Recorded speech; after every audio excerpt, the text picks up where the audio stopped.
Alright, so this is some fancy Premo plant and garden pest control. It says it's effective against aphids, mealworms, flies, hornworms, fruitworms, and other listed insects. What else do they list? Mealy bugs, mites, leaf hoppers, white flies, and more. Alright. Says here it kills and protects your plants and garden from flying and crawling pests. So what's this thing made out of? It says it's child and pet friendly. Clove oil and cottonseed oil. And then it's got a bunch of other in there. Glycerin, myristic acid, potassium oleate, potassium stearate, soap, and water. Look at that. Made in the USA. So what's this stuff good for, babe? It's good for killing bugs. Well, that's good. How's it do it? Well, I mean, I don't know exactly. Clove oil I know is not good though, so. And the other carrier oil would just smother them.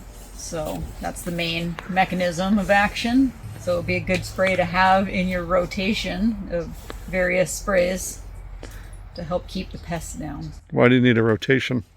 So they don't develop a resistance to any one kind of pesticide. It says you just spray it on top of the leaves and on the bottom of the leaves. Well, spray it right on those aphids right there. Right here? This is covered in aphids right here. That's why these things gotta come out of here. So you don't think the aphids are going to like this stuff? Nope.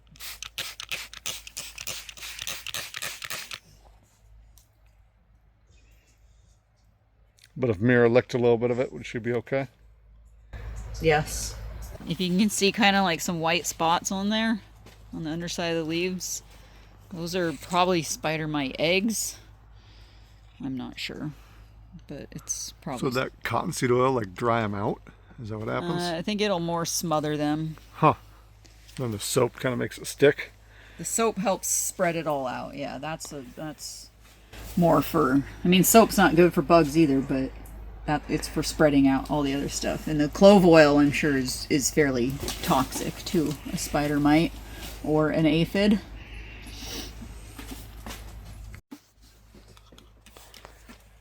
So with a lot of bugs, you really got to concentrate on the underside of the leaves.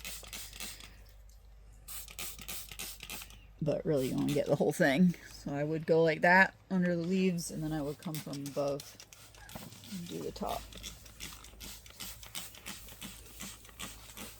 It's also good whenever you are spraying your plants with pretty much anything to keep them out of direct light, direct sun.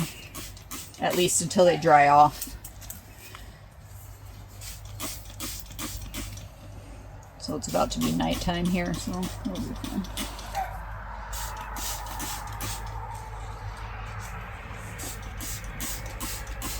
It's going to take me a long time to do all of this.